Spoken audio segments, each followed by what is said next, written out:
Bismillah, alhamdulillah, wassalatu wassalamu ala rasulillah Sayyidina Muhammad ibn Abdillah wa ala alihi wa sahbihi wa wala wa la hawla wa la quwwata illa billah, amma ba'd. Rabbi shrah li sadri wa yassir li amri wahlul 'uqdatam min lisani yafqahu qawli.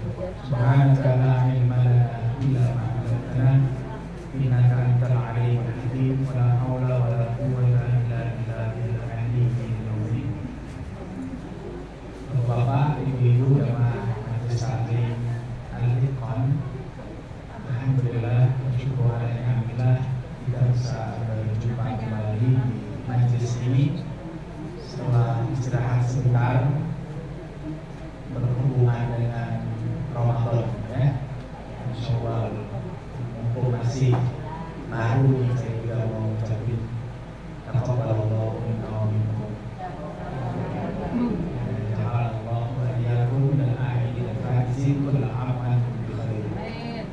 Mudah-mudahan kita semua dalam keadaan baik, ya. Semua amal ibadah kita di bulan Ramadan yang lalu diterima oleh Allah Subhanahu wa taala.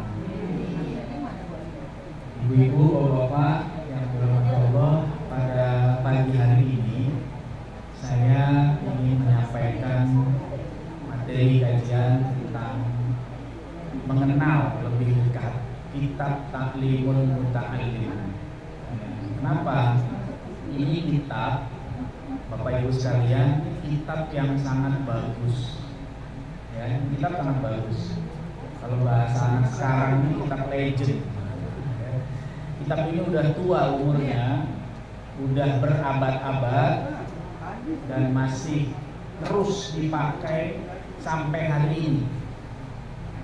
Sudah dikaji entah berapa ribu yang mengkaji secara tulisan, baik dalam bentuk skripsi, tesis, disertasi dan sebagainya, dan sudah gak terhitung lagi jumlah orang yang mendapatkan manfaat dari kitab Ta'limul Muta'allim ini. Itu mungkin kalau yang pernah pesantren nggak asing dengan kitab ini, atau pernah ngaji. Saya nggak pernah pesantren, tapi saya pernah ngaji. Tapi ini guru-guru saya di Betawi. Kan Betawi tradisinya bukan tradisi pesantren. Betawi biasanya ngaji ke rumah guru-guru. Saya dapat kenal kitab ini sejak saya masih SMP. Saya udah mulai ngaji kitab ini. Dulu kitabnya orang-orang bilang namanya kitab kuning. Ya, kenapa kitab kuning? Karena kertasnya kuning. Iya, kertasnya kuning. Sebenarnya kitab kuning itu bagus. Apa? Dari sisi pemilihan kertas itu bagus. Kenapa? Karena dia nggak bikin silau mata. Bener? Coba bandingin dengan buku-buku yang pakai kertas warna putih, itu beda. Jadi sebenarnya dulu kalau kita perhatikan ulama-ulama kita dalam menyusun kitab sampai ke pemilihan kertasnya itu dia memperhatikan sisi kesehatan matanya supaya dibacanya nggak cepat lelah. Semakin terang itu mata kita semakin lelah. Makanya kitab kuning itu jangan dianggap remeh. Dari sisi kertasnya itu dulu orang Belanda tuh yang meremehkan istilah, yang membuat istilah kitab kuning, meremehkan kertas. Padahal sebenarnya para ulama kita itu memilih kertas itu karena memperhatikan kesehatan mata kita. Gitu ya. Jadi mungkin ini pentingnya kita kenal, jangan sampai kita nggak kenal dengan karya-karya yang bagus, yang isinya bagus buat kita pahami dengan baik. Nah, belakangan beberapa bulan yang lalu ada seorang content creator, seorang YouTuber kalau kata kita. Sekarang zaman YouTube ya, ada seorang content creator, bikin YouTube di channel, mungkin lagi podcast mana gitu ya. Dia bilang bahwa kitab ini salah satu yang membuat pendidikan di Indonesia nggak maju. Kata dia. Kenapa? Karena itu kitab udah lama. Alasannya banyak penulisnya aja nggak diketahui. Kemudian isinya itu banyak menggambarkan budaya di zaman yang lalu di tempat itu. Jadi nggak ada kemajuan katanya.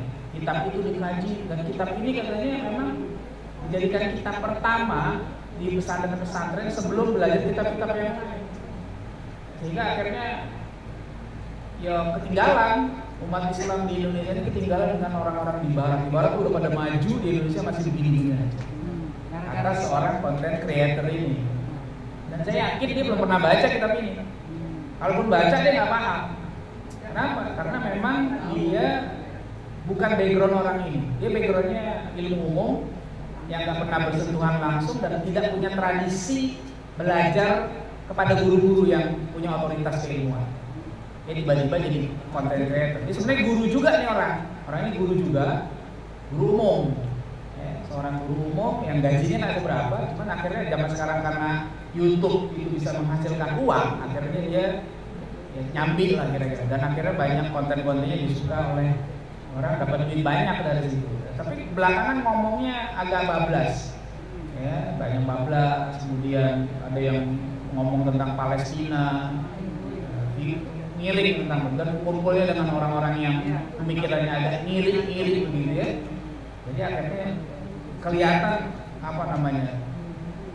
ketidaksukaannya gitu, kepada beberapa sisi yang ada dalam Islam. Nah sekarang kita coba kenali dulu. Kalau saya bahas semua ini lama, tapi saya akan sampaikan poin-poin penting dari kitab ini. Kita lihat apa betul kitab ini yang membuat kita ketinggalan. Apa betul kitab ini udah nggak relevan? Karena kitab ini memang udah lama. Sekarang udah tahun 2024, ya udah lama. Emang nggak ada buku-buku yang baru sekarang. Kenapa masih pakai kitab yang udah tua begini? Nah, kita lihat lah ya. Biar kenal dulu kan. Tak kenal maka harus. Tak kenal maka tak sayang. Ini orang kalau nggak kenal begitu kadang suka celah-celah aja. Padahal kalau dia kenal dia bakalan senang. Jadi kita lihat ya. Ini contoh manuskrip. Asalnya manuskrip. Kalau manuskrip itu tulisan-tulisan dulu ya. Dulu kan mungkin belum ada percetakan seperti sekarang. Ya ini manuskrip ini. Ada dua manuskrip yang diambil contohnya. Koleksi King Saud University dan koleksi Al-Azhar. Kemudian yang ini di paling pojok ini yang putih ini udah ada cetakan edisi terbaru. Jadi dari manuskrip biasa itu dikaji, bandingkan, nanti banyak sampai akhirnya jadi cetakan terbaru. Ya, manuskripnya. Ini orang yang paham. Berarti memang kitab ini bukan kitab baru. Kalau udah ada manuskrip kayak gini kitab lama, klasik. Ya, tapi itulah bukti ya. Kitab ini manfaatnya luar biasa karena sampai hari ini masih dikaji. Coba bayangkan. Kita aja kalau bikin buku paling cuma berapa kali cetak berarti. Ya, susah tuh. Tapi kalau ulama-ulama dulu kenapa sampai sekarang kitabnya masih dikaji? Coba. Imam Syafi'i itu meninggal udah berapa abad? Sampai sekarang tuh kitabnya nggak berhenti dikaji. Imam Bukhari, ya kan? Imam Ghazali dan lain-lain tuh. Banyak ulama-ulama yang orangnya udah pada nggak ada, tapi kitabnya masih dikaji. Itu tandanya kitab itu kitab yang penuh berkah, ngalir terus pahalanya. Nah kalau soal pengajiannya di pesantren kami nih jadi kitab wajib yang dikaji. Kenapa? Karena memang ini untuk adab santri. Kalau kita lihat di pesantren-pesantren yang ada di Indonesia, ini pasti nggak lepas dari kitab ini. Hampir semuanya, coba aja dikaji di pesantren-pesantren yang ada di Indonesia, pasti nggak asing dengan kitab ini. Ya. Bahkan pernah kitab ini diterjemahkan ke dalam bahasa Indonesia, diterbitkan oleh kawan-kawan di Solo yang sebelumnya dia nggak kenal kitab ini, nggak kenal, ya, karena tradisinya bukan tradisi pesantren tradisional, gitu ya. Begitu diterjemahkan oleh mereka, saya senang tuh baca bukunya terbit terjemahkan tuh saya bikin tulisan pendek di Facebook saya. Ternyata tulisan saya itu yang pendek sampai kepada pimpinan redaksinya, pimpinan redaksi penerbit itu. Penasaran dia, siapa nih yang nulis? Datang ke pondok, pengen ketemu saya, nanya-nanya tentang ta'lim dan sebagainya, dan dia menyampaikan kesannya. Ini kitab luar biasa, diterjemahkan, baru dicetak katanya, udah habis 6.000 eksemplar, cepat betul. Kenapa? Karena memang ternyata isinya bagus. Ya, jadi dia untung dari terjemahan itu. Ya, ternyata memang kitabnya luar biasa. Kalau seandainya kita kaji dengan benar, ya, ini insya Allah manfaatnya terasa. Ini saya ngaji dengan santri di pondok, satu-satu ini talaki. Ya, kalau ini sistemnya sistem bandongan, kalau kata orang pesantren itu guru ngejelasin ke murid. Kalau yang dibawa soronggan, orang kita bilang setoran. Jadi murid nyetor bacaan ke kita. murid-murid saya di pondok baca, saya tinggal dengerin. Kalau salah saya koreksi, ini salah. Dan pemahamannya di mana saya tanya. Gitu ya. Kemudian juga ini ada yang umum. Ini Lebaran Ramadan kemarin nih. Ramadan kemarin saya buat umum sebagian yang mau ikut khusus, maksudnya yang udah pada bisa baca kitab. Ya, saya bilang silakan yang mau ngaji dalam waktu sebulan kemarin khatam satu kitab. Ya, ada beberapa orang, kurang lebih ada 10-an orang yang ikut ngaji tiap malam. Ngajinya agak malam habis tarawih kita ngaji sampai jam 10-an. Ada yang dari Jakarta, ada yang dari Depok, ada yang dari Bogor datang ngaji, kita baca sampai semuanya. Alhamdulillah sebelum Ramadan akhir kita sudah selesai dan mereka juga jadi ternyata kitab ini luar biasa. Mereka baru paham karena background teman-teman yang ngaji ini sebelumnya orang-orang umum. Kita lihat lagi. Ini contoh ya. Contoh pengaruhnya ini cuma 2 yang saya ambil. Kalau Bapak Ibu buka di YouTube tentang apa? Kitab Ta'lim Ta'alim, penelitian tentang kitab Ta'lim Ta'alim itu udah banyak banget. Berupa skripsi, tesis, disertasi itu kayaknya udah tak hitung. Ini contoh aja nih 2 skripsi. Satu, analisis nilai pendidikan akhlak pada kitab Ta'lim Ta'alim dan relevansi dengan pendidikan karakter di Indonesia di Kediri. Yang satu lagi di UIN Wali Songo, ya, Semarang. Pembelajaran kitab Ta'lim dan akhlak mahasiswa pondok pesantren Hidayatullah Tembak Kaji Kalian Semarang terhadap tulisan UIN Wali Songo Semarang. Nah, ini contoh aja nih. Kan luar biasa tuh. Kalau udah begini dikaji itu berarti bukan sembarangan. Ini baru skripsi. Kalau saya buka, Bapak Ibu boleh buka nanti di Google itu banyak banget, ratusan. Kalau mau di-search lagi banyak. Belum tesis, belum disertasi. Ini bukan main-main. Jadi begitu banyaknya orang mengkaji berarti pengaruh kitab ini sudah mendunia di Indonesia. Di Barat. Di Barat ini di Amerika dikaji. Oh. Itu guru yang bikin channel YouTube yang ngomong sembarangan di podcast. Bilang negara-negara Barat maju. Orang Barat sendiri ngaji kitab ini. Ya? Orang Barat ini ngaji kitab ini. Ini buku ini diterjemahkan oleh orang Barat. Yang covernya hitam putih ini sama yang kuning ini dikasih kata pengantar oleh Sheikh Hamzah Yusuf. Di mana? Di California, Amerika. Dia punya institut namanya Zaytuna College. Zaytuna College itu institut yang disegani saat ini salah satunya di California, Amerika. Pimpinannya itu Sheikh Hamzah Yusuf. Dia ini ulama muda Amerika luar biasa. Dulunya Katolik kalau nggak salah, masuk Islam. Belajar kemana? Belajar di Mauritania, Sinkiti. Tahu tuh yang suka banyak orang pakai papan tuh, ya? Ada kan di TV tuh di YouTube tuh. Orang-orang yang nggak paham dibilang kesian banget baca Qurannya pakai bawain mushaf. Padahal itu metode mereka belajar. Ya kita belajar makanya susah ngafal karena pakai mushaf sudah. Ya, mushafnya juga warna-warni lagi gitu. Ya, beda. Jadi jangan dianggap mereka tuh kesian banget miskin. Bukan saking miskin, itu metodenya. Jadi mereka ayat itu ditulis, dihafalin, nanti itu dihapus. Jadi makanya hafalannya kuat orang-orang sana, orang Mauritania. Nah, dia belajar ke sana tuh, belajar di Mauritania kepada ulama-ulama besar yang hari ini masih ada sebagiannya seperti siapa? Syekh bin Bayyah, Syekh Abdullah bin Bayyah. Kemudian pernah ada satu gurunya namanya Syekh Amin Al-Hajj kalau nggak salah. Itu tinggalnya cuma di tenda doang. Ulama itu tinggal di tenda, jadi bukan di rumah gedung, benar-benar zuhud nih orang ini. Dia belajar dan ketemu ulama-ulama lainnya, dia berkelana kemana-mana. Orang Amerika, tapi ngomong Arabnya sama orang Arab sendiri cakapan dia. Syekh Hamzah Yusuf. Kenapa? Karena pinter banget. Ya, sekarang di California salah satu kampus yang disegani studi Islam itu ada di Zaytuna College. Ya, itu menarik. Dan itu di situ dijadikan apa? Materi ajar. Bayangkan tuh orang yang dikatakan negara maju. Justru orang-orang yang paham nggak akan meninggalkan buku ini. Ya. Nah, ini buku juga satu lagi terjemahan kumpulan dari buku-buku pendidikan. Classical Foundation of Islamic Educational Thought di pemikiran pendidikan Islam klasik. Terjemah ada beberapa buku nih yang diterjemahkan. ada Ibnu Sahnun, Ikhwan Mustafa, Al-Qabisi, Iskawai, Al-Ghazali, dan Az-Zarnuji, salah satunya yang ada di bumi. Az-Zarnuji itu pengarang kitab Ta'limun Muta'allim. Jadi di Amerika aja dikaji, di Barat ini dikaji. Ya, mungkin di Oxford, ya, atau di kampus-kampus lain, di Cambridge yang ada studi Islam, itu juga kitab ini nggak bakalan lepas, mesti dikaji. Karena apa? Karena memang kitab ini bukan kitab sembarangan, sehingga orang-orang yang paham tidak meninggalkannya. Justru orang yang nggak paham itu yang kadang-kadang komentarnya miring, karena dia belum tahu di sini. Ya, sayang, akhirnya rugi. Kenapa? Udah nggak mau belajar malah mencela, gitu ya. Sayang, kita jangan sampai begitu. Tapi minimal kita kenali dikit-dikit isinya.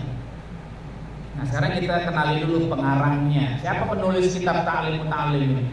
Namanya Syekh Imam Burhanuddin Az-Zarnuji. Itu namanya ya, Burhanuddin Az-Zarnuji Al-Hanafi.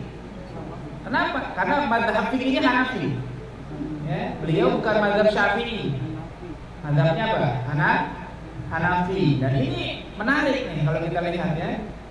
Orang Indonesia itu secara fikih mazhabnya apa? Syafi'i. Tapi kita mazhab Hanafi tetap dikaji. Jadi kita tuh nggak anti. Meskipun berbeda mazhab, kita bisa kaji. Karena memang kita ini bagus. Isinya luar biasa. Kapan hidupnya? Kalau dari sumber-sumber yang ada disebutkan kurang lebih masa hidupnya itu sekitar akhir abad ke-6 sampai awal abad ke-7 Hijriah. Jadi masa hidupnya itu setelah Imam Ghazali. Mungkin kurang lebihnya hampir sama dengan masa hidupnya Syekh Ibnu Taimiyah. Mungkin kurang lebihnya ya, atau dengan kurang lebihnya gitulah. Setelah Imam Ghazali itu kan muncul generasi berikutnya Syekh Abdul Qadir Al-Jilani, Imam Fakhruddin Ar-Razi, Imam Nawawi, baru Syekh Ibnu Taimiyah. Jadi mungkin kurang lebih di situ, cuma beda lokasi gitu ya. Ibnu Taimiyah adanya di mana, beliau adanya di mana. Nah, untuk mengetahui masa hidupnya, meskipun nggak banyak info yang ada tentang beliau, kita bisa lihat dari guru-guru yang disebutkan oleh dia. Dalam kitab ini disebutkan nama-nama gurunya. Oh, gurunya siapa aja? Ada Ruknul Islam Muhammad bin Abi Bakar, Mufti Bukhara. Mufti mana? Kalau sekarang Bukhara di mana? Uzbekistan. Ya, yang kemarin menang lawan kita sepak bola. Uzbek, ya. Itu Bukhara tuh. Makanya makam Imam Bukhari ada di sana. Ya, insyaallah nanti Alikon jalan-jalan ke sana. Oh enggak? Nabung deh. Ya, insyaallah gitu ya. Tapi kapan? Tahu tergantung sana. Bukhara itu Uzbek. Nama kampungnya, nama kotanya Bukhara. Maka orangnya disebut Bukhari. Al-Imam Bukhari. Kalau kita orang Jawa, kita Al-Jawi. Al-Batawi. Nah, gitu kalau yang Betawi Al-Batawi. Kalau karena orang Bukhara disebut Al-Bukhari. Nah, itu salah satu gurunya Mufti Bukhara. Jadi orang satu kampung sama siapa? Imam Bukhari. Ya, jadi orang-orang sana, jadi agak ke timur gitu. Terus Hamad bin Ibrahim Abu Bakar bin Mas'ud Al-Kashani. Itu guru-gurunya. Fakhruddin Qadikhan dan sebagainya. Kok kita tahu dia gurunya? Karena disebutin di dalam. Nah, kemudian nanti ditelusuri. Oh, mereka ini hidupnya di abad sekian. Oh, begini. Oh, jadi kita bisa menelusuri itu. Oh, ternyata beliau ini murid. Nah, itu pentingnya guru, Bapak Ibu sekalian. Kalau kita belajar nggak punya guru kan susah menelusuri hidupnya itu. Ya kan? Dia otodidak nih, baca buku doang. Ketika ditelusuri, ini ngaji siapa ya? Susah tuh menelusurinya, pertanggungjawaban sanadnya nggak jelas. Nah, tapi kalau orang-orang dulu itu gurunya jelas, siapa aja. Dia punya guru, dia punya murid, ada tuh. Oh, tinggal ditelusuri, oh berarti dia belajar ke fulan. Fulan ini secara sanadnya nanti ketemu si fulan. Itu enak kayak begitu. Ya, jadi bisa ditelusuri, dia punya guru-guru yang jelas. Ini sebagian, masih banyak lagi sebenarnya guru-guru. Kenapa? Karena orang dulu itu jarang yang gurunya sedikit. Ya, orang dulu itu jarang yang gurunya sedikit, banyak rata-rata. Nah, kalau karyanya apa? Karyanya memang yang terkenal ya satu kitab ini, Ta'limul Muta'allim. Ada nggak karya yang lain? Mungkin ada. Saya nggak pastiin juga, karena para pengkaji pun nggak bisa memastikan karya yang lain. Karena yang terkenal banget ya satu ini doang. Kok bisa gitu? Bisa. Ada orang yang karyanya nggak banyak dikenal, tapi satu itu jadi masterpiece, terkenal banget. Di bidang lain juga ada, bukan cuma ta'alum. Misalnya, orang yang belajar bahasa Arab di pesantren pasti kenal kitab Matan Ajrumiyah. Kenapa? Itu kitab kecil. Matan Ajrumiyah itu kitab kecil, tapi di pesantren nggak ada yang nggak kenal Ajrumiyah. Itu aja tuh yang dikenal kitabnya. Yang lain mungkin ada, cuma nggak ada yang seterkenal itu. Ya. Jadi ada orang yang cuma punya satu kitab atau dikenalnya satu kitab saja, tapi kitab itu betul-betul mendunia. Yang lainnya biasa-biasa saja. Tapi ada memang orang yang nulis banyak kitab, ulama nulis banyak kitab dan semuanya terkenal. Ada yang gitu. Ya, model kayak Imam Ghazali itu kitabnya banyak, ratusan dan semuanya terkenal. Bahkan hampir semuanya jadi rujukan. Makanya mau mengkaji pemikiran beliau dari apa saja bisa. Ini ada, itu ada, ini ada, sebagainya. Tapi ada orang yang hanya satu saja, tapi justru itu yang jadi karya terkenal. Nah, kemudian sisi ilmuannya, beliau tuh memang ahli fikih, ya faqih, kelihatan dari bahasan-bahasannya. Kemudian beliau tuh sangat teguh dengan mazhab Hanafi, karena dia seorang ulama Hanafi, dia sangat komitmen lah kira-kira dengan mazhab Hanafi. Jadi dalam kitab ini pun nanti beliau banyak mengutip pandangan-pandangan mazhab Hanafi. Lalu gimana dengan mazhab Syafi'i? Nggak masalah, karena ini lagi nggak bahas fikihnya, lagi bahas tentang akhlak, adab dan sebagainya, tentang etika belajar. Jadi nggak ada urusan. Kalaupun ada pembahasan fikihnya beda-beda sedikit tuh biasa, beda-beda hal buruk saja, bukan yang usul. Dan dia mengetahui banyak syair. Syair-syairnya di kitab ini banyak. Nah kemudian dia juga bisa dilihat dalam kitab ini membaca pendapat ilmuwan luar Islam. Masa sih? Iya, berarti dia nggak anti. Begitulah cara kita menyikapi. Misalnya di sini nanti dikutip seorang dokter dari Yunani klasik namanya Galen, dikenal tuh. Kalau di kitab-kitab disebut Jalinus. Jalinus itu orang Yunani namanya Galen. Itu dia terkenal dokter memang. Nah, dokter-dokter kemudian di Islam tuh memang kadang banyak merujuk pemikirannya Galen itu. Tapi tentu disesuaikan dengan pandangan Islam, gitu ya, nggak asal diikutip aja. Dan yang lain-lain. Artinya bacaannya luas, keilmuannya luas karena dia bisa mengkaji karya-karya ulama Islam dan luar Islam sekaligus. Kita juga harusnya begitu. Jadi kita kalau belajar tuh jangan menutup diri dengan satu bacaan saja. Boleh kita baca buku-buku yang lain, tapi tentu dengan bimbingan ya, sehingga bisa kita pilih nanti mana yang bisa kita ambil, mana yang harus kita tolak. Jadi jangan anti dengan buku-buku luar. Kita boleh nggak sepakat dengan isinya, sebagiannya, tapi yang sepakat boleh kita terima. Jadi kita jangan sampai Jangan sampai kita tidak mau menerima kebenaran dari luar kita. Karena yang namanya kebenaran itu universal. Kalau dia benar harus diterima. Katakan misalnya orang yang paling brengsek di dunia, katakan. Misalnya orang paling brengsek di dunia. Misalnya Fir'aun. Fir'aun itu kan orang yang secara nas sudah jelas banget ya. Kurang ajarnya luar biasa. Ya, ngaku Tuhan. Kan jelek tuh, gak bener kan? Tapi seandainya Fir'aun pernah ngomong gitu ya, ngomong nih 1 tambah 1 2, bener apa enggak? Benar. Terima apa enggak? Terima. Ya terima. Jangan kalau mah Fir'aun, enggak begitu. Ya enggak? Fir'aun, dia bejat, iya dia ngaku Tuhan nih. Tapi ketika misalnya dia pernah ngomong 1 tambah 1 2, jangan kita bilang, aku nggak percaya sama Fir'aun. Jadi 1 tambah 1 berapa? Kan begitu. Kadang-kadang kita suka nggak adil karena melihat dia nggak sepakat dengan kita, semuanya kita tolak. Nggak boleh gitu. Ya, meskipun dia benar nih, orang yang paling sayang sama kita gitu kan, katakan deh. Ya, suami ibu-ibu nih, yang sayang banget deh sama ibu deh, ya manggilnya beban gitu. Misalnya, ngomong nggak bener, percaya apa enggak? Jangan, meskipun apa, suami sendiri. Kalau ngomongnya salah, jangan dibilang, oh pokoknya kalau suami saya ngomong udah pasti benar. Belum tentu. Itu, jadi kita harus adil. Jadi orang lain meskipun dia berbeda dalam banyak hal, tapi kalau benar terima sebagai kebenaran. Ya. Oke, kita lanjutkan. Nah, saya cerita, kenapa kita taklif itu ditulis? Latar belakangnya Pertama, observasi. Jadi Imam Zarnuji itu nulis kitab itu bukan asal nulis. Dia itu observasi dulu. Dilihat, diperhatiin orang-orang di zaman itu, diperhatiin betul sama dia. Kenapa? Dari situasi pendidikan pada masa itu dia mendapati kesimpulan bahwa banyak pelajar gagal. Gagal waktu itu. Dia sama beliau banyak. Banyak yang belajar tapi gagal. Kok bisa gagal? Apa indikatornya? Kalau dibilang gagal, pendidikannya waktu itu banyak yang gagal. Kenapa? Mana buktinya kalau pendidikan itu gagal? Dia bilang di kitab ini awalnya. Kegagalan itu dilihat dari apa? Hilang semangat beramal dan menyebarkan ilmu. Itu kegagalan di situ. Beda kan cara pandangnya dengan orang sekarang. Kalau orang sekarang kan cara pandangnya kan kalau yang namanya pendidikan berhasil itu kalau kalau menghasilkan uang. Itu cara pandang aja udah beda tuh.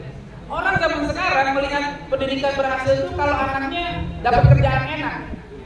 Begitu kan? Dapat gaji gede. Habis gaji gede kan bisa punya mobil, bisa punya rumah, bisa ngajak orang tuanya jalan-jalan, sukses. Nah itu tuh indikator orang sekarang tuh.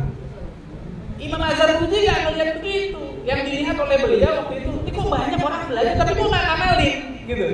Itu bukan keberhasilan, itu kegagalan. Kedua, nggak mau ngajar, nggak mau dakwah, ilmu disembunyikan, itu bentuk kegagalannya. Ya, nah sekarang itu orang nggak melihat kegagalan dari situ, dianggap semuanya hebat berhasil. Ya, zaman sekarang tuh orang kalau milih sekolah nih ada macam-macam motivasinya. Kalau berdasarkan survei kecil-kecilan, orang pengen masukin anaknya sekolah, satu, apa yang pertama dilihat? Lulusan sekolah itu banyak masuk kampus favorit. Tuh yang pertama tuh banyak tuh. Jadi akhirnya kalau pas di kampus sekolah-sekolah suka ada poster gede tuh. Selamat anak-anak ini diterima di kampus ini, kampus ini. Itu tuh yang jadi tujuan. Rata-rata orang sekarang ke situ melihatnya. Oh, kenapa masukin anaknya sekolah situ? Habis yang masuk sini banyak diterima di kampus negeri. Itu dulu yang pertama. Kedua, yang jadi ukuran pertama apa? Kedua apa? Tahfiz. Zaman sekarang tahfiz itu jadi favorit. Bukan jelek, tahfiz itu bagus. Ya. Tahfiz itu bagus menghafal Quran. Jadi orang kenapa masukin anaknya ke situ? Karena tahfiz. Karena pengen anaknya jadi hafiz. Begitu lulus hafalannya wallahu a'lam. Kenapa? Ya gitu, karena yang pengen jadi hafiz bapaknya. Ibunya, bapaknya juga sama ibunya enggak ngafalin. Anaknya disuruh ngafalin. Bapak ibunya mah enggak. Ntar di wisuda katanya dapat mahkota ntar di akhirat. Anaknya yang capek-capek ngafalin, bapak ibunya mah enggak. Ya kan? Pengen dapat mahkota, anaknya yang disuruh ngafalin capek. Belum lagi nanti dengan ya kalau udah ngafal kan konsekuensinya ngejaganya itu yang susah. Jadi ada orang yang pengen masukin anaknya ke sekolah, ke lembaga pendidikan. Yang kedua tuh karena apa? Ngelihat program tahfiz. Tahfiz itu bagus, saya tak katakan tahfiz itu jelek ya. Tapi ingat tahfiz Quran 30 juz itu tidak fardu ain, fardu kifayah. Nah kalau tandanya fardu ain, kita dosa semua nih. Ya, sini siapa yang hafal 30 juz? Ada? Juz 30 ada? Lumayan ada kesamaannya. Sama-sama 30 kan? Cuma bedanya juz 30 bukan 30. Gitu ya. Hafal Quran itu bagus. Itu satu kemuliaan, tapi jangan lupa tuntutan agama itu bukan cuma hafal, tapi mengamalkan apa enggak? Nah, itu berat itu. Jangan sampai hafalnya dibangga-banggain di wisuda, ya, pakai mahkota, sampai nangis-nangis ibunya gitu, bapaknya nangis, tapi pengamalannya lupa. Nah, jangan sampai, maksudnya gitu. Satu ya, saya bukan mengatakan tahfiz Quran itu nggak bagus, itu bagus, tapi maksudnya tetap harus dijaga juga hafalannya dan pengamalannya. Bahkan bukan cuma pengamalan, kalau saya berharap dari para penghafal Quran itu tolong dong jadikan mereka ulama, jangan cuma hafal. Saya pernah diundang wisuda tahfiz satu pesantren di daerah Bogor. Saya diminta ngasih sambutan tausiah untuk para hafiz. Saya tanya aja kepada mudirnya. Saya bilang, ini berapa orang di wisuda? Total ada kurang lebih 160 hafiz. Saya bilang, boleh nggak saya berharap sesuatu sedikit aja? Apa? Saya minta 10%-nya jadi ulama. Kok sebanyak-banyak? 10% cuma 16 orang. Bisa nggak dijaga supaya jadi ulama? Jangan berhenti pada hafalan. Nanti kalau dia berhenti pada hafalan, menghafal Quran sampai 30 juz, kuliahnya bukan kuliah agama, kuliah umum, akhirnya nggak jadi ulama, udah hilang, dibajak jadinya itu habis-habis Quran itu. Iya, bukan berarti belajar ilmu lain nggak manfaat ya, bukan. Kita tahu ada manfaatnya. Maksud saya sebagiannya itu dijaga gitu. Ini udah hafal 30 juz, ini 10%-nya kamu dalilin agama ya, belajar bahasa Arabnya, belajar fikihnya, belajar hadisnya, tafsirnya. Jadi ada ulama. Jadi bukan cuma hafal 30 juz, tapi hafal hukum-hukum, kaidah-kaidah dan sebagainya. Sisanya oke lah, menyebar kemana, mau yang jadi dokter, mau yang jadi insinyur, mau yang semuanya manfaat insya Allah. Tapi kalau segitu banyaknya, satu pun gak ada yang mau ngedalami ilmu agama, terus yang mau jadi ulama siapa? Nah, ulama makin lama makin habis, banyak yang meninggal, yang gantiin siapa entar? Gitu kan masalahnya. Saya pengen bilang ke mudirnya, bilang kita coba yuk lahirkan bukan hanya generasi hafizul Quran, tapi hafizul Islam. Jangan cuma menghafal Quran, tapi harus ada generasi yang menjaga Islam. Jaga Islam itu butuh ilmu. Nah kalau seandainya musola cuma ada penghafal Quran tapi gak ngerti hukum, kalau ada masalah hukum siapa yang menyelesaikan? Bingung, nggak ada, mesti ada tuh anak-anak kita didik. Jadi ngerti hukum fikih, akidah, tafsir, hadis, ngerti, jadi nggak salah. Tapi kalau semua dari 160 itu satu pun nggak ada yang belajar agama, buat apa coba? Loh, kenapa? Jadi ulama saja, bahkan jadi mufti, jadi mujtahid kata ulama, nggak wajib hafal 30 juz Quran, apalagi cuma belajar ilmu umum. Nah, ngapain capek-capek ngapal 30 juz Quran terus belajar ilmu umum? Nggak wajib. Oh, jadi ulama aja nggak wajib belajar 30 juz? Begitu ya. Ini bukan merendahkan dia. Saya sangat senang dengan program tahfidz Quran, tapi jangan berhenti di situ. Maksud saya gitu ya. Jadi kita harus lihat. Jadi semangat menghafal oke, tapi jangan lupa mengamalkan ya. Menyebarkan dan meningkatkan lagi tuh ilmu-ilmu agama selain ilmu umum. Jadi pada ada ulama. Ya. Kalau ilmu lain itu udah banyak tiap tahun. Coba aja di kampus-kampus di wisuda tuh banyak tuh yang ahli ini, sarjana ini. Coba jadi ulama berapa orang? Ya, susah. Makanya harus kita lihat. Oke. Berikutnya, indikator kegagalannya tadi karena hilang semangat beramal dan menyebarkan ilmu. Problemnya kenapa? Kok bisa semangatnya nggak ada? Karena apa? Salah jalan dan meninggalkan syarat. Itu problemnya. Kok bisa salah jalan? Karena nggak ada panduan. Ya, kita sekarang aja ada Google Map masih suka nyasar. Sekarang zaman sekarang kalau panduannya Google Map, ikutin, jalan ke sawah. Gitu ya. Saya pernah kalau lagi itu lagi kondangan ke Bandung, dikirimin Google Map, kita ikutin aja, begitu ikutin belah sawah, mana tendanya gitu bilang. Salah panduannya itu ngirimnya. Jadi dia melihat, oh ini orang-orang belajar, tapi jalannya kok bisa salah. Dia salah, nggak punya panduan untuk membimbingnya. Kemudian kalaupun ada panduan, katakan udah ada tuh kitab-kitab yang lain betul, tapi ditinggalkan syaratnya. Jadi dia nggak memenuhi syarat ilmu, otomatis kalau syaratnya nggak terpenuhi maka hasilnya pun nggak ada. Nah begitu. Akhirnya terpanggil Imam Zarnuji untuk menulis buku supaya apa? Jadi panduan untuk para penuntut ilmu. Ini loh, saya tulisin nih. Kalau nuntut ilmu tuh begini. Pelajari, amalkan, dapat ilmu manfaat. Insya Allah gitu. Tapi kalau enggak ya sudah. Namanya dia udah melaksanakan kewajibannya sebagai seorang ulama. Jadi kalau yang namanya ulama itu gitu kerjanya. Dia memperhatikan kondisi masyarakat. Apa yang dibutuhkan masyarakat disusun sama dia. Ya, buat apa? Supaya masyarakat dapat panduan yang baik, ke jalan yang benar, bukan malah salah ya, menuntun orang. Gitu ya. Nah, kemudian referensi kitabnya dari mana ditulisnya? Dari kitab ulama sebelumnya dan pengalaman Imam Az-Zarnuji belajar kepada gurunya. Jadi berdasarkan pengetahuan beliau dan pengalaman dipadukan jadi satu kitab. Ya. Nah itu. Nah ini kitabnya kalau sekarang cetakan yang bagus ini. Nah ini yang cetakan yang terbaru nih sekarang. Nah kitabnya masih kuning juga kertasnya, tapi udah bagus. Pakai komputer lebih cakep. Ya, ini kitabnya kalau sekarang. Kitabnya agak tebal tipis, tapi manfaatnya luar biasa. Terus ada syarahnya, ini penjelasannya segini. Penjelasannya segini. Jadi kalau kamu baca kitab ini bisa dibantu dengan kitab ini untuk memahami maksud dari kitab Imam Az-Zarnuji tadi gitu ya. Nah, apa yang dibahas dalam kitab ini ada 13 pasal.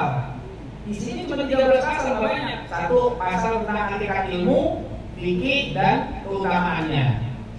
Dua pasal tentang niat ketika belajar. Tiga pasal tentang memilih ilmu, guru, kawan dan komitmen belajar. 4 pasal tentang memuliakan ilmu dan ahli ilmu. 5 pasal tentang kesungguhan, ketekunan dan semangat. 6 pasal tentang permulaan belajar, kadarnya dan urutannya. 7 pasal tentang berserah diri atau tawakul. Tawakul kalau kita tawakal.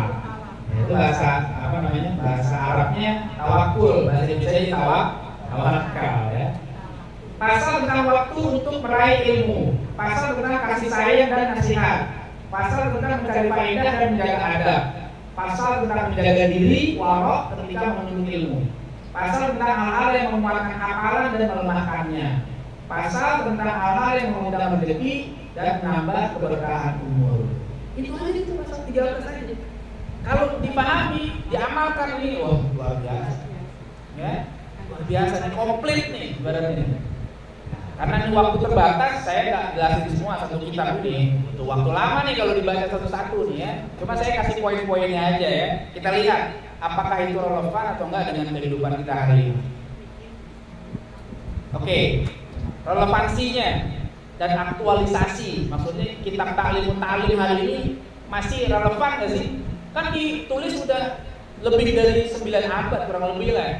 8-9 abad yang lalu. Sekarang kan udah tahunnya 2024. Nah, masih bisa dipakai. Kita lihat di kitab itu dijelaskan setiap muslim wajib menuntut ilmu.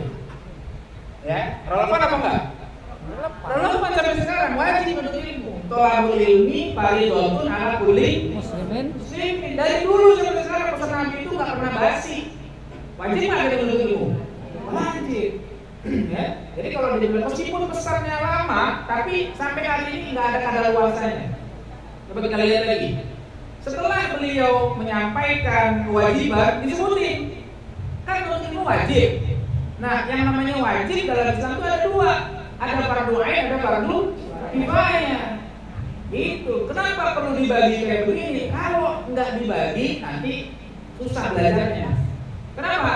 Karena ilmu itu sangat luas. Sedangkan umur kita sangat terbatas. Umur kita di umat Nabi Muhammad itu kan kira-kira sekitar 60 sampai 70 aja rata-rata.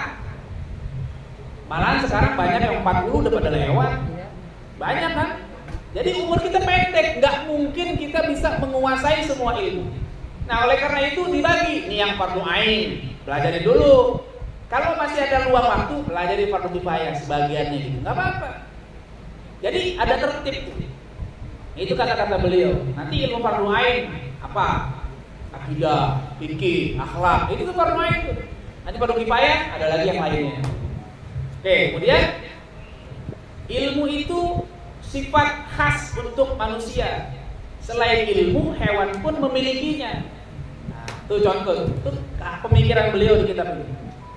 Apa sifat yang lain contohnya? Contohnya besar. Besar itu sifat kan? Ada nggak makhluk lain yang lebih besar dari kita? Banyak.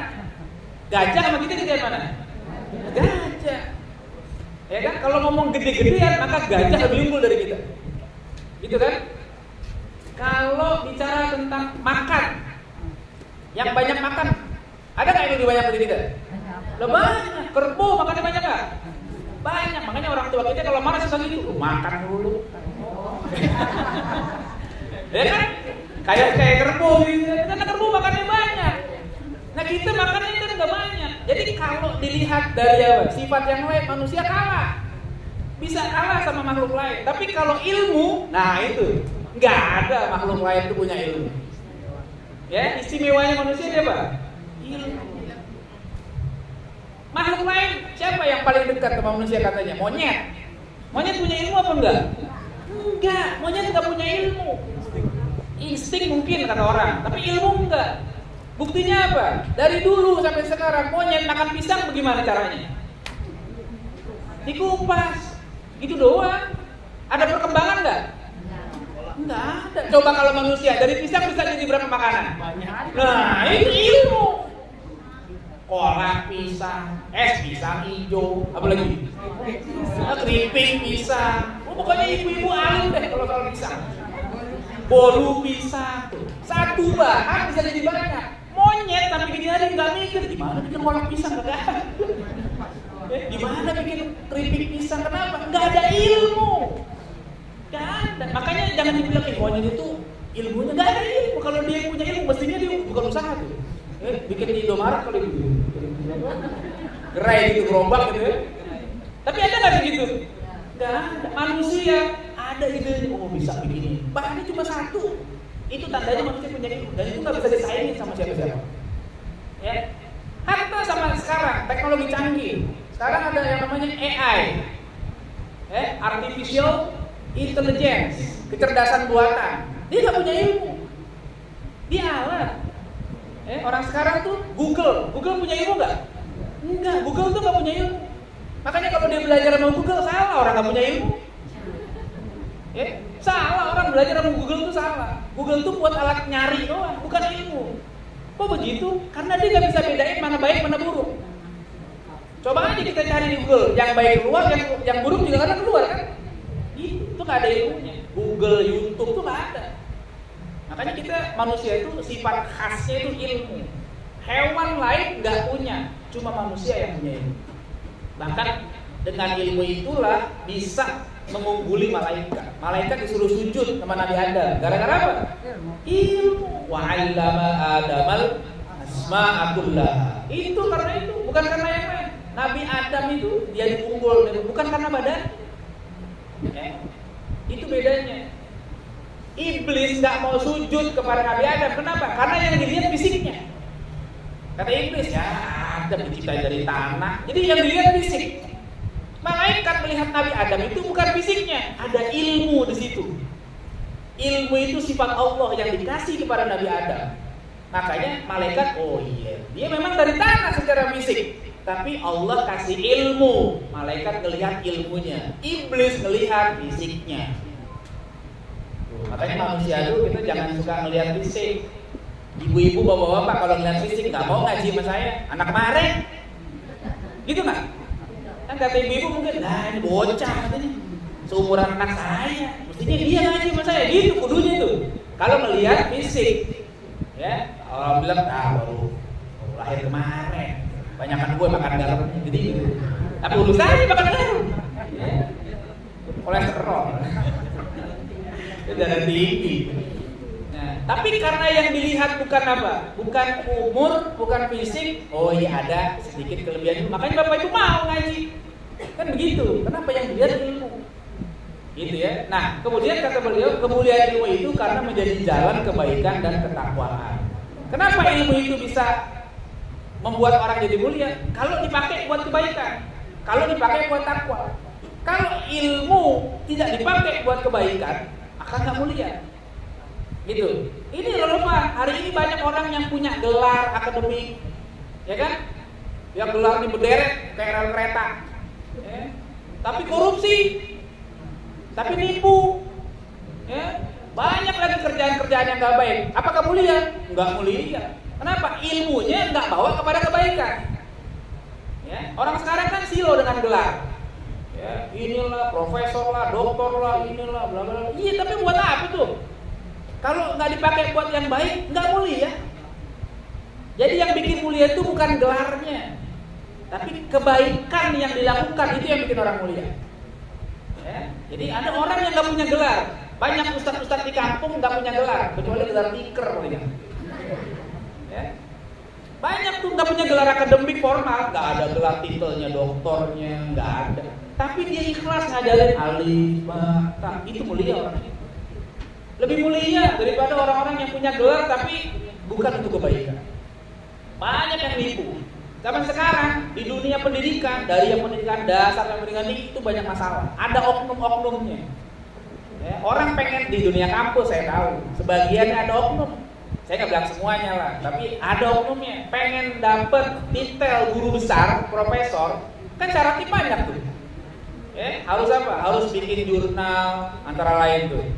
Ya, ngajarnya dan macam-macam. Kadang-kadang yang bikin jurnal siapa, yang dapat nama siapa. Banyak yang begitu. Profesor tapi nggak pernah bikin artikel, nggak pernah bikin jurnal, yang nulis orang lain, dia yang dapat nama. Banyak.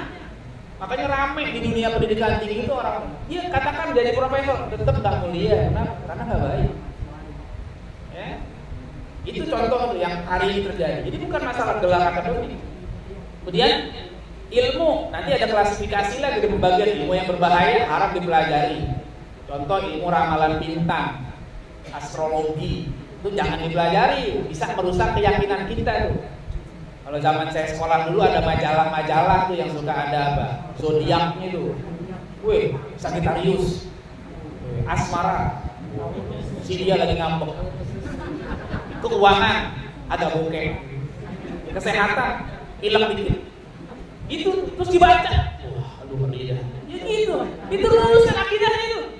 Ya, kan macam-macam tuh. Wah, ini Gemini. Dia bakalan macam-macam langsung. Wah, ini kayak ini begitu. Itu astrologi namanya. Ya, ada yang begitu dulu. Generasi kayaknya beda generasi kita. Ya, sama ya. Gitu kan. Dulu ada tuh majalah-majalah gitu ya.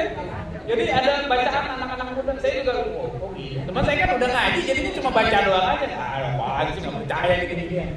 Cuma orang-orang yang kagak ngaji kan ke bawah pikiran tuh.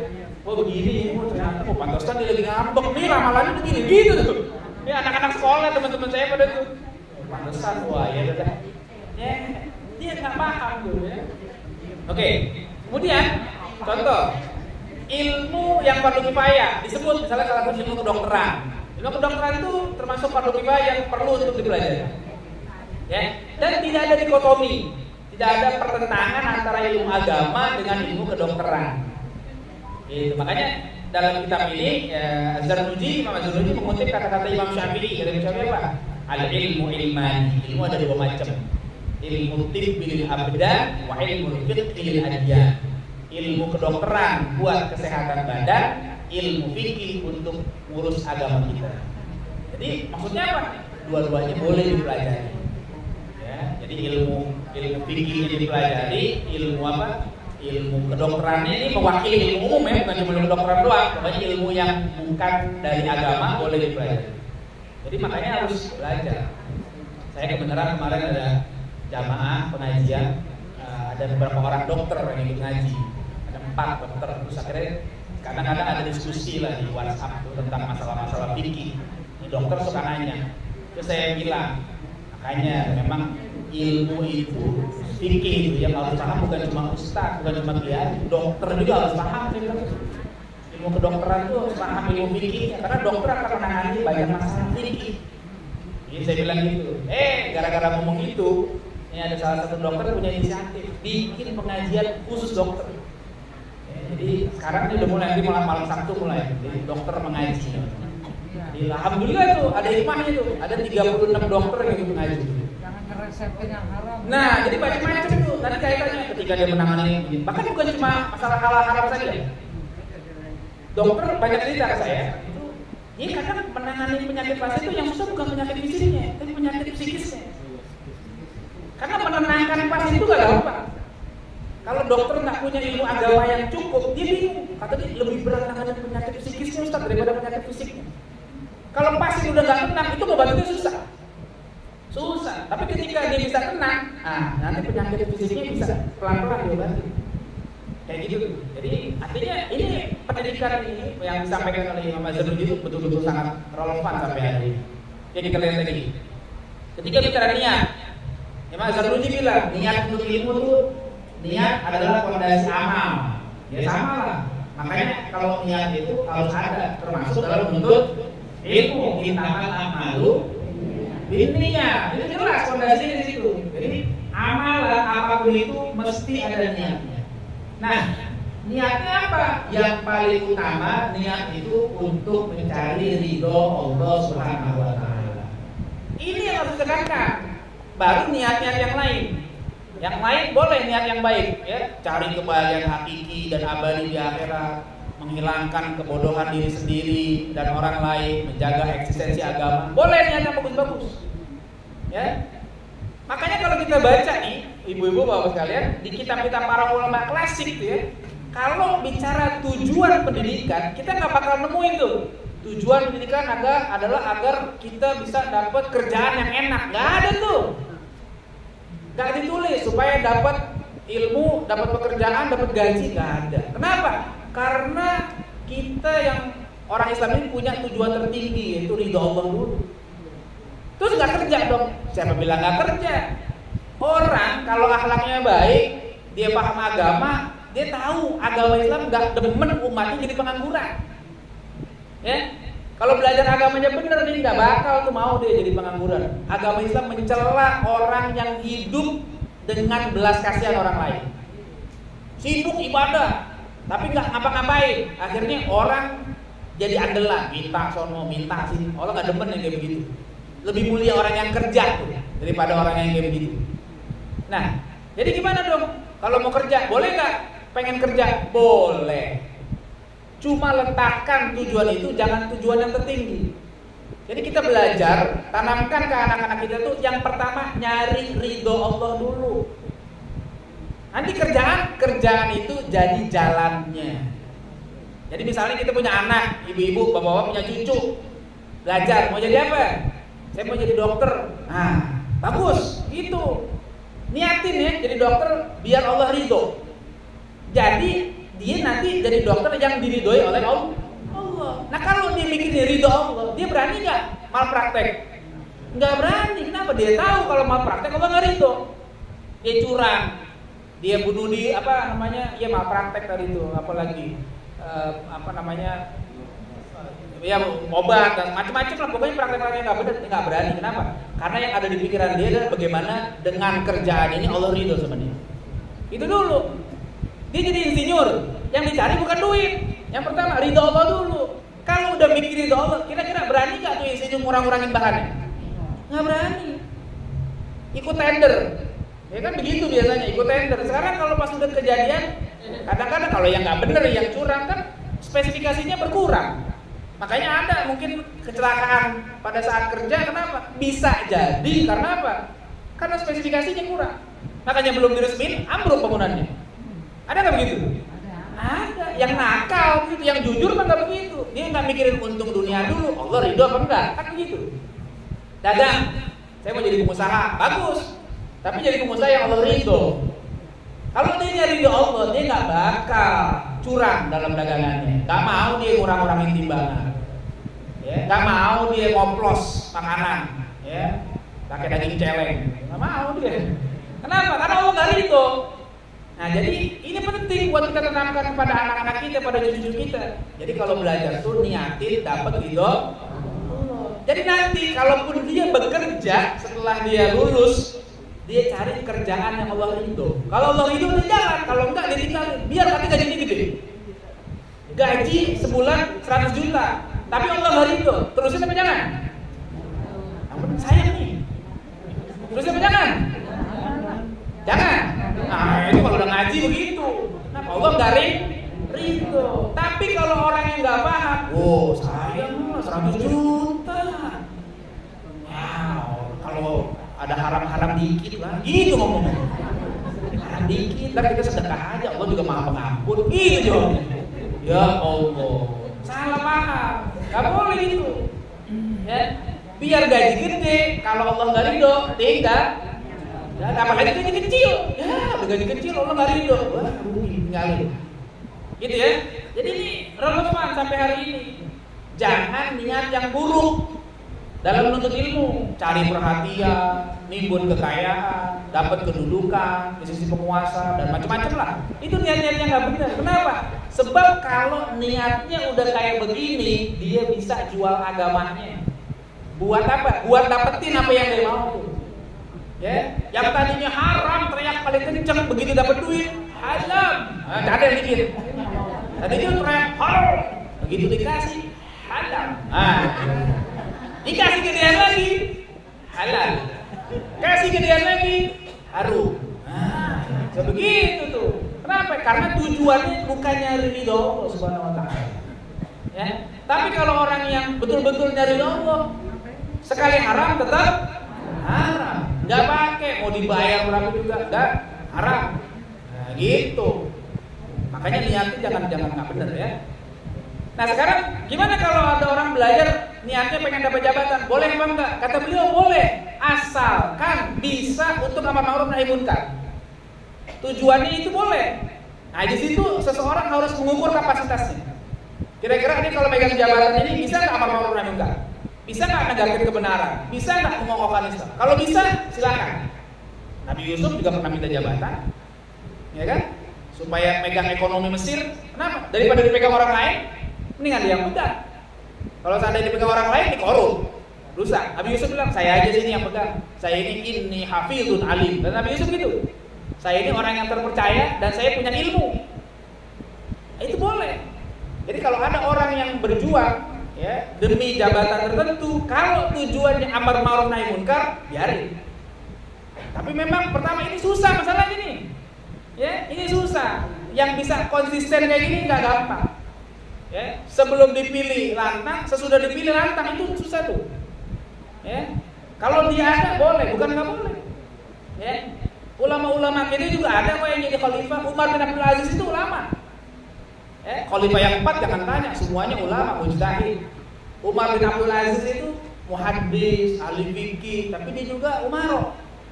Tapi dia nggak ada niat untuk kepentingan pribadi, makanya rakyat di bawah zaman dia itu semuanya makmur. Boleh kalau kayak gitu.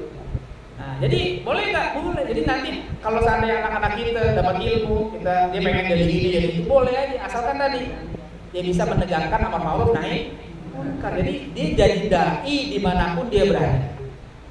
Gitu ya. Mau jadi insinyur yang suka berdakwah.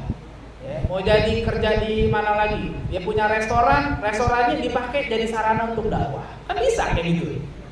Ya kan? Apa aja? Dia punya bengkel. Itu karyawannya semua didakwahi. Wajib ngaji, wajib tutup aurat. Bagus kayak gitu. Ya, apa saja. Nah, makanya jangan sampai ada tujuan yang salah. Haram kalau niatnya untuk kepentingan pribadi dan mengikuti hawa nafsu. Jangan. Ya, rugi. Kenapa? Sebab kita dapat ilmu capek. Jangan kita buang ilmu kita itu untuk perkara yang rendah. Ya, ikutin hawa nafsu. Jangan. Pengen dapat jabatan tapi pengen kaya. Ya. Akhirnya rakyat mah susah aja gitu kan. Enggak ada keadilan, enggak amar ma'ruf nahi munkar, ya salah. Dosanya berlipat-lipat kayak gitu. Makanya kita penuntut ilmu jangan menghinakan dirinya dengan sifat serakah, karena itu akan menghinakan ilmu dan ahli ilmu. Jadi penuntut ilmu kalau yang belajar harus zuhud, harus warok. Kalau udah ada dirinya tomak, serakah, udah tuh dijual ilmunya. Ya, fatwa yang tadinya haram jadi halal. Ya, gitu tuh nanti tuh. Akhirnya yang jelek semuanya. Bukan cuma satu orang, dianggap semuanya kayak begitu nanti. Ya, dianggapnya ulama begitu semua, padahal nggak begitu, dia doang. Makanya memang harus hati-hati dalam menjaga niat kita. Ya, kita lanjut. Pilih ilmu, guru dan kawan. Tipsnya nih.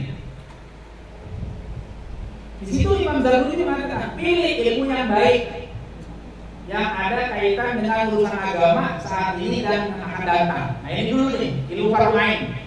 Yang namanya belajar tuh harus dahulukan ilmu yang fardhu ain. Yang sekarang nih yang kita amalin apa? Akidah kita biar benar. Yang kita amalin sekarang apa? Sholat. Tiap hari kan wajib sholat. Jangan sampai nggak paham masalah sholat. Yang mesti paham sholat bukan cuma ustaz. Dokter wajib nggak paham masalah sholat? Wajib. Insinyur wajib. Pilot wajib pelajari itu. Karena itu nggak bisa lepas dari kehidupan sehari-hari. Ya. Dan yang akan datang, apa misalnya? Pengen haji. Ini kan sebentar lagi haji nih. Kalau ada yang mau berangkat haji tahun ini, itu mesti belajar manasik haji biar benar. Jangan sampai begitu sampai di sono nggak ngerti di mana ini mikotnya. Wukuf nggak paham, orang-orang wukuf dia di bin Daud. Ya, tawaf di bin Daud. Ya, wukuf di kamar hotel. Orang wukuf di Arafah, dia di kamar hotel. Ini kagak jadi haji. Harus tahu tuh apa yang membatalkan, apa yang merusak.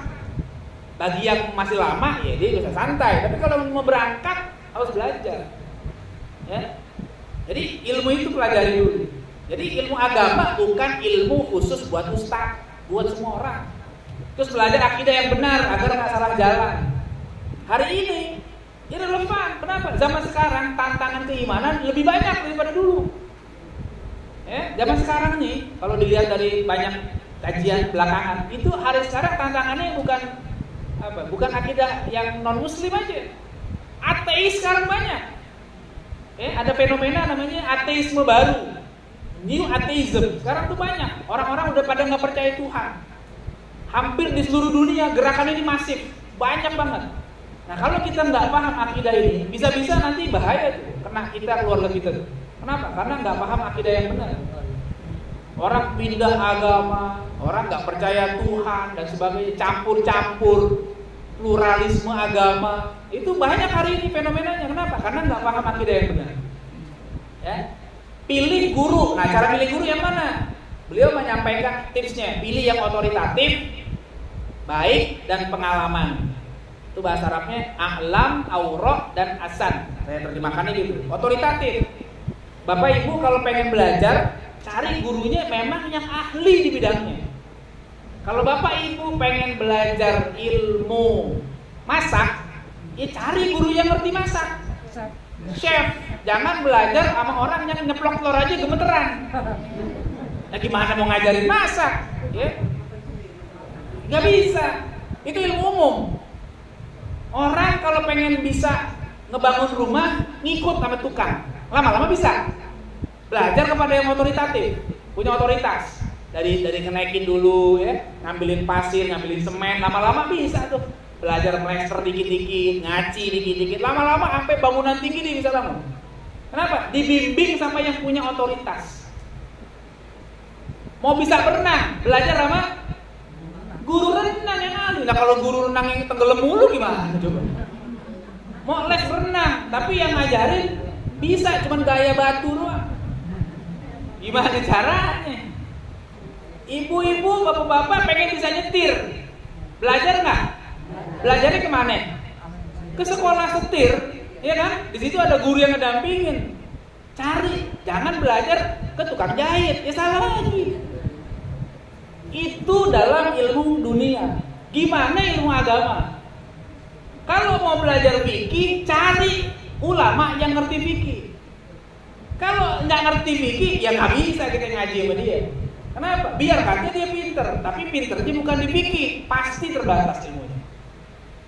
Ya, kalau pengen ngerti tafsir, ngaji sama ulama yang ngerti tafsir, baru bisa. Tapi kalau nggak ngerti tafsir, ya nggak bisa. Jadi otoritas itu penting.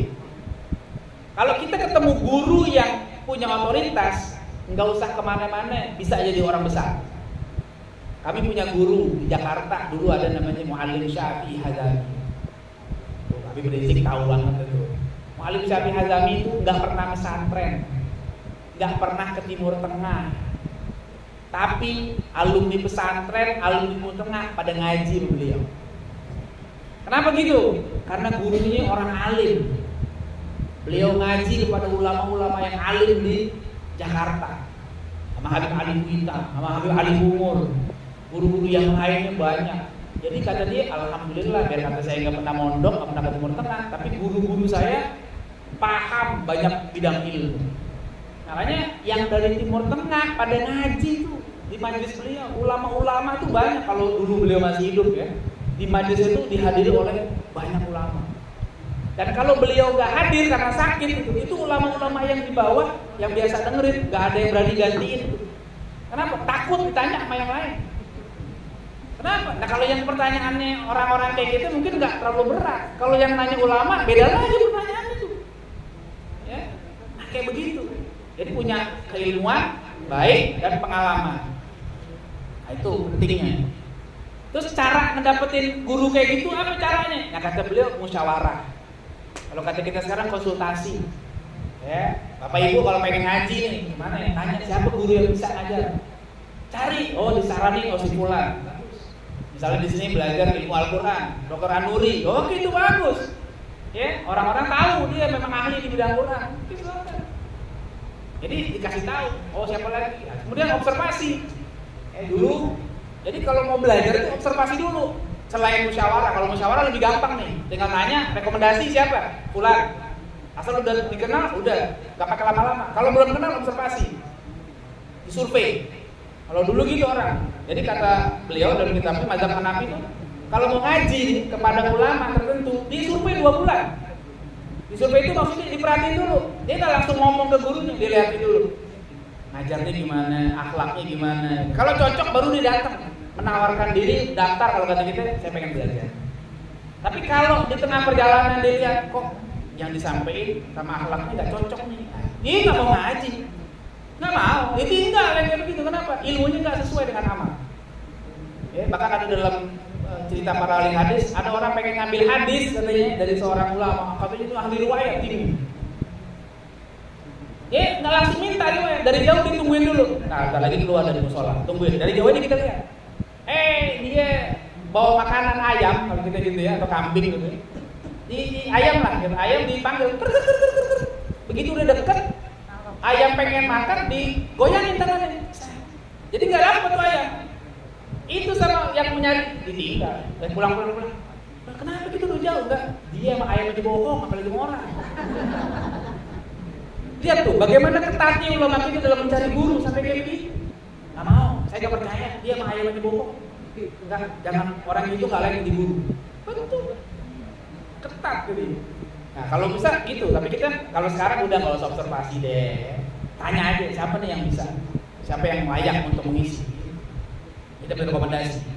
Pilih teman, pilih kawan yang semangat, pandai jaga diri, baik. Ini penting. Karena kalau kita salah pilih teman, gagal, bisa ke bawah. Jangan pilih yang malas, pengangguran, banyak ngomong, merusak, membuat masalah.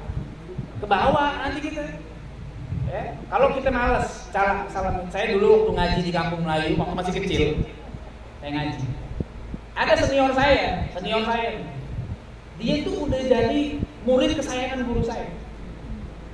Setiap di majelisnya itu dia yang bacain kitabnya. Orang sebut sekarang mukrinya. Jadi setiap maghrib dia jalan di masjid, dia yang jadi mukrinya. Tapi dia salah pergaulan. Ngaji ya ngaji, siang main burung dara, main ikan cupang, ngaji tuh. Tapi begitu mainnya. Akhirnya sekarang kagak jadi apa-apaan. Hilang keberkahan ilmunya. Kenapa? Salah pergaulan. Jadi akhirnya demen nongkrong sana, nongkrong sini, waktunya habis, nggak manfaat ilmunya kayak gitu. Gitu juga orang belajar sekarang. Kalau seandainya nyari teman anak-anak murid kita nih kemana-mana. Kalau salah pergaulan gitu, apalagi zaman sekarang tempat nongkrongan banyak banget. Di warung kopinya enak banget lagi.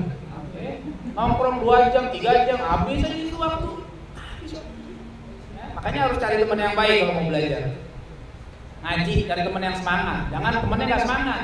Baru mendung dikit, kayak Ustaz nggak datang, suzon. Baru mendung, ada yang WA lagi, Ustaz datang nggak ngaji ini mendung Ustaz? Kita bilang datang, orang kita bawa mobil. Datang lagi, jangan suzon sama guru. Muliain ahli ilmu. Nah ini zaman sekarang. Jadi orang kalau nggak muliain ilmu, nggak muliain ahli ilmu, nggak bakal dapet ilmu yang manfaat, gitu ya. Muliakan ahli ilmu, apalagi guru yang mendidik langsung. Jangan kita nggak muliain. Ahli ilmu ini luas. Siapa aja kalau dia ahli ilmu harus kita hormati. Bukan cuma guru kita doang.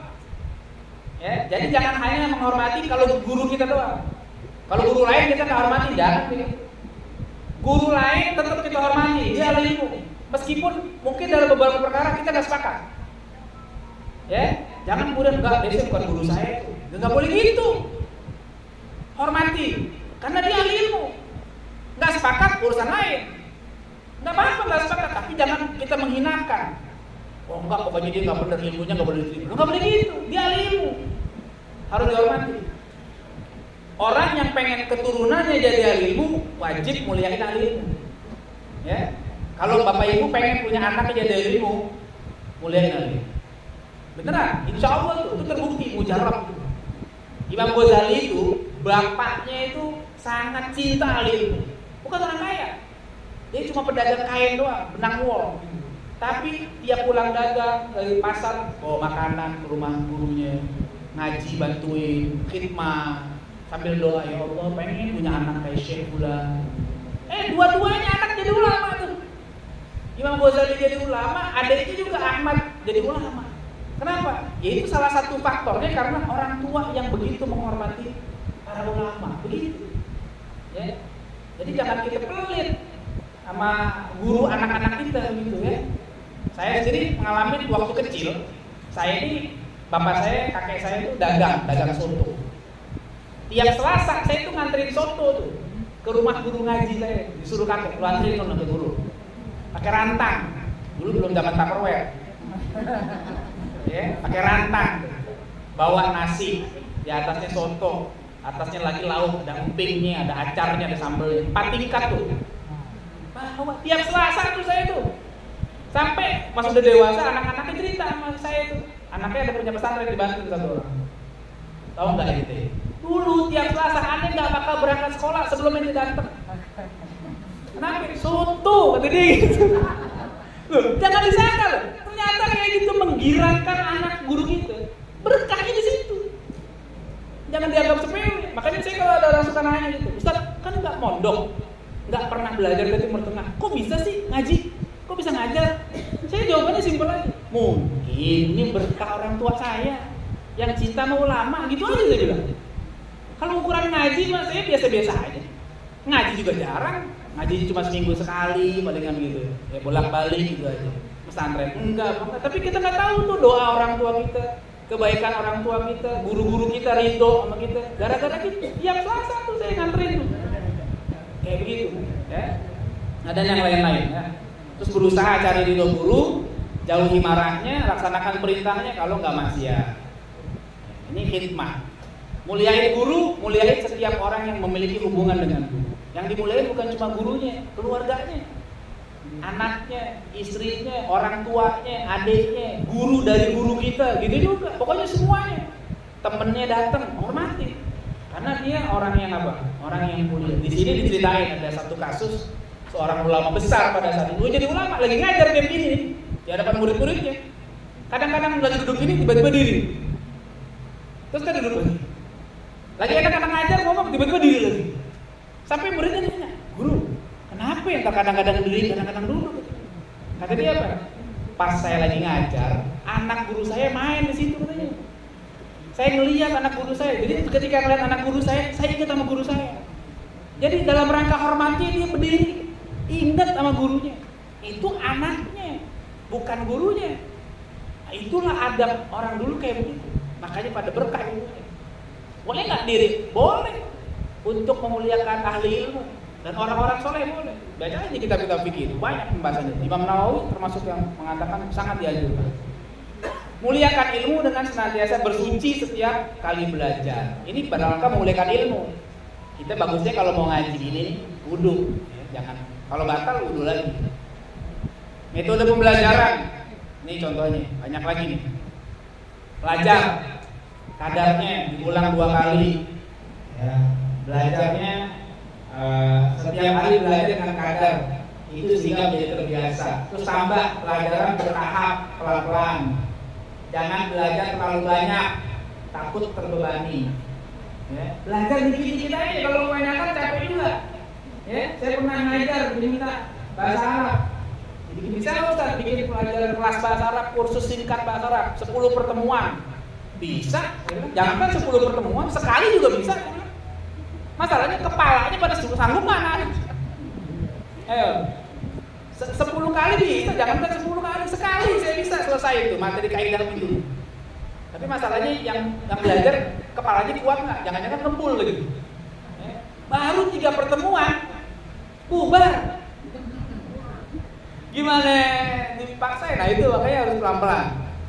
Tips mengulangi, perhatikan. Kalau pengen paham ilmu, perhatikan, pikirkan, ulang-ulang. Itu caranya belajar.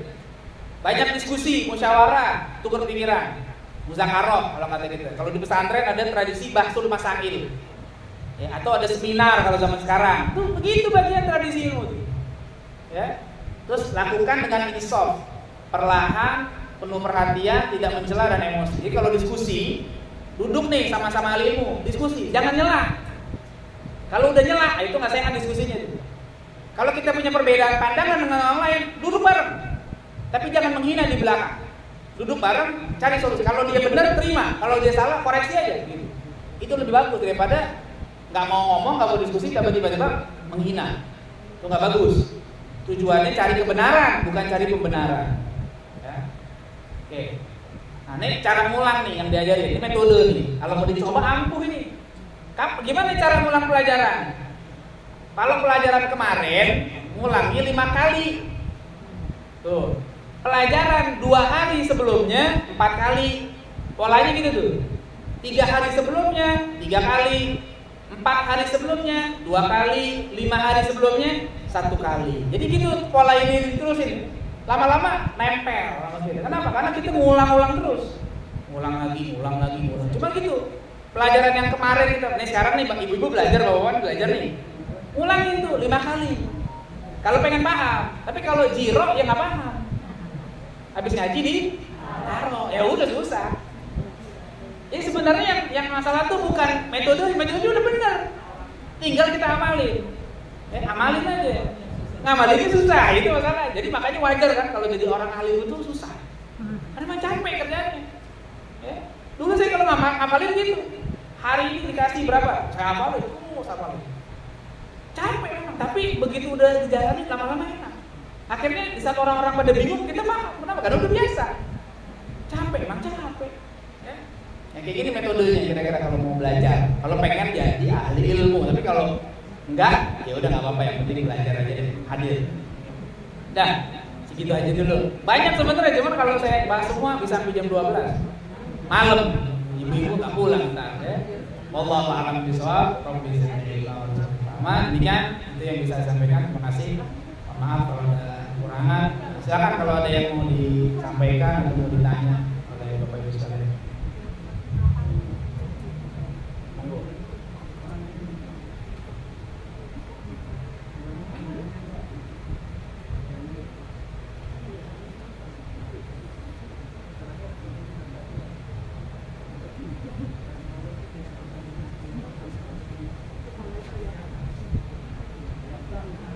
Ada yang mau tanya? Silakan.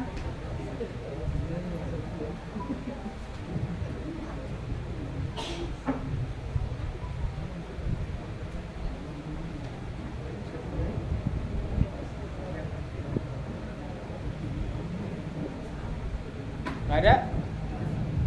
Cukup? Udah paham? Mau pulang?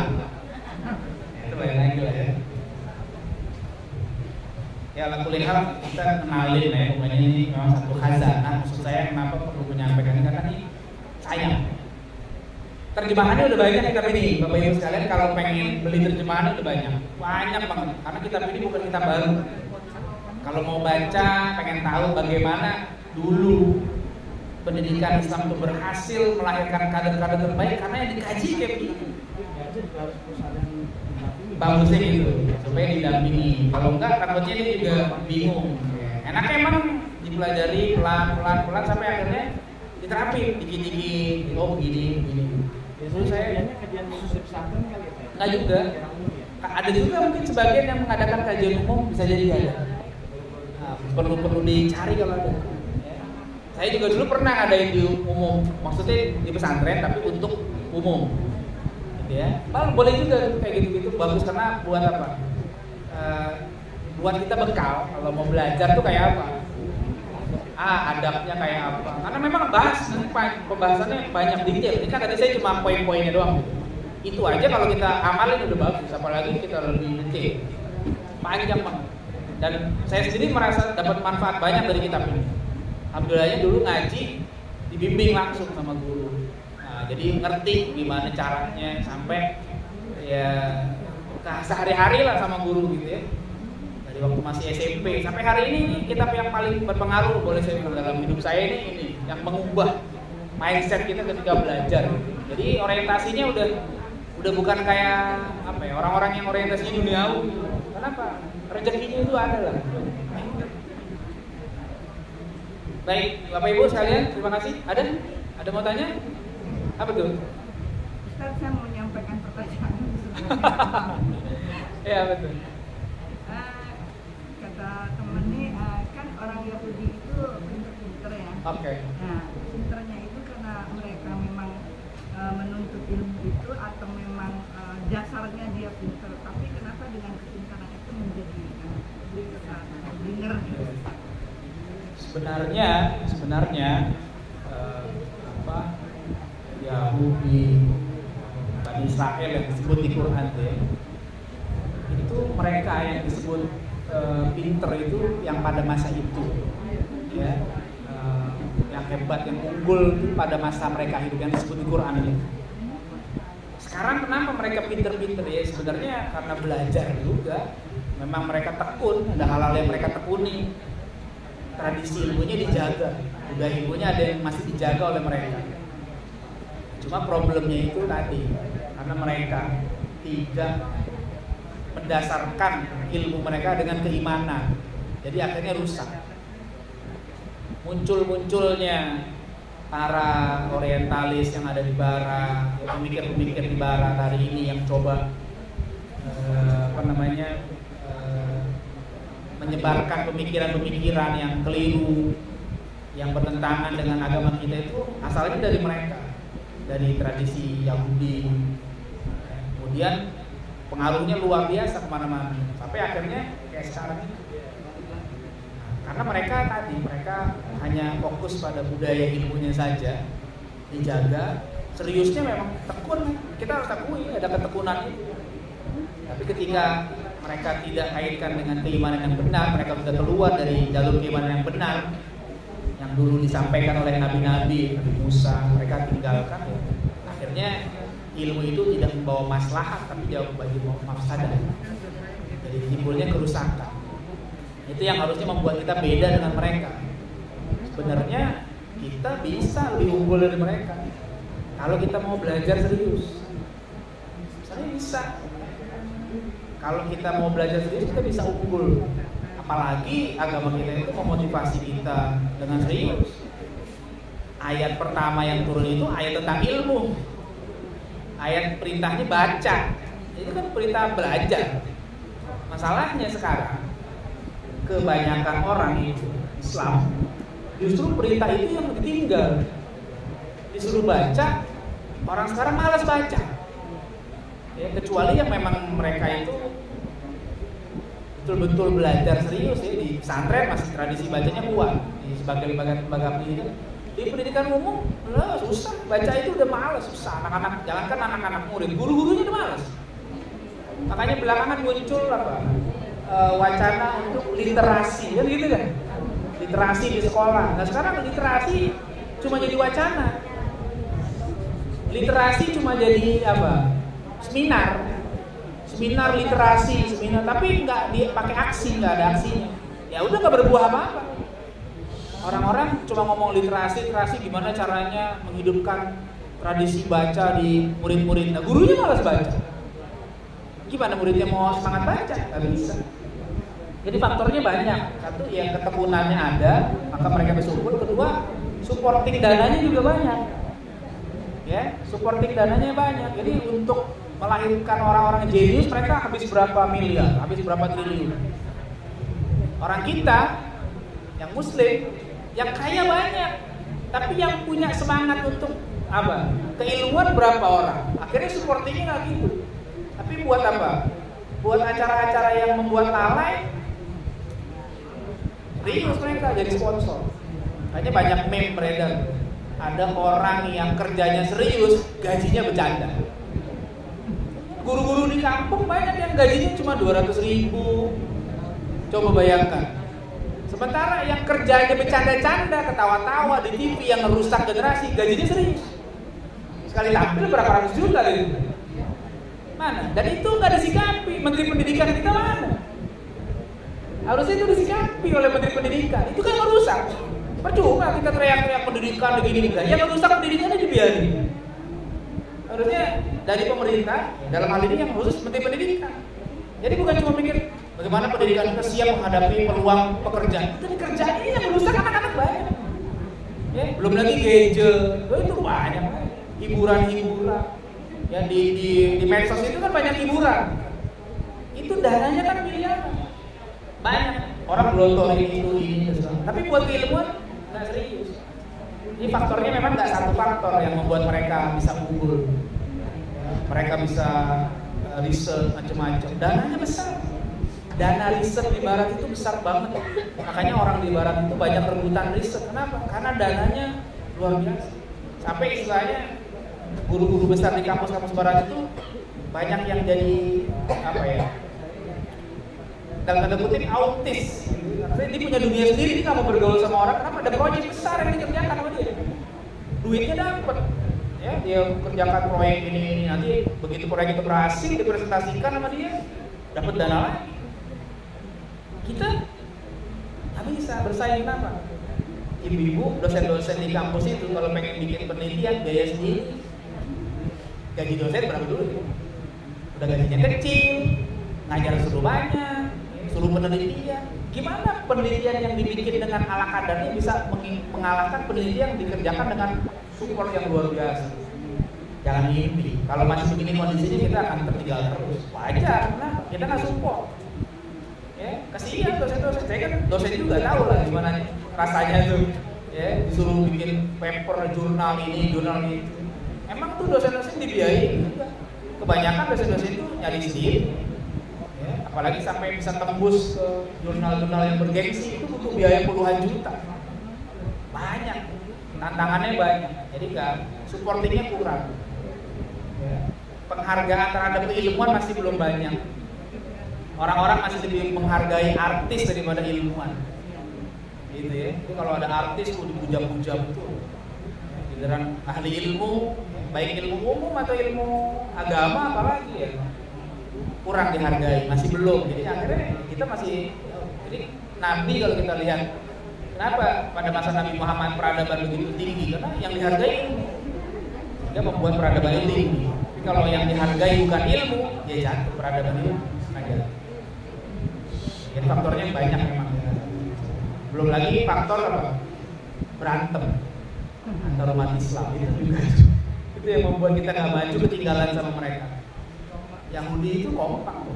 Yahudi di Bani Israel itu kan cuma dikit, tapi dia bisa menguasai lobby-lobby politik di negara-negara lain. Padahal cuma dikit, minoritas, tapi dia bisa menguasai. Kita banyak, berantem dulu. Saudara ini berantem. Dia kapan mau ngebangun peradaban? Kapan mau jadi maju kalau berantem dulu? Susah. PR gitu. Allah. Apalagi lah, tadi kan Ustaz bilang ulama-ulama dulu gurunya banyak tuh. Betul. Nah sekarang kok harus satu kelompok jangan ngaji main-main nggak diaji, kan? Soalnya yang lain main haji ntar jadi kesesat. Ya. Jadi itu salah paham, makanya kalau kita tuh, kalau kan kita katanya ngikutin tradisi generasi dulu. Salafus soleh itu gurunya nggak sedikit.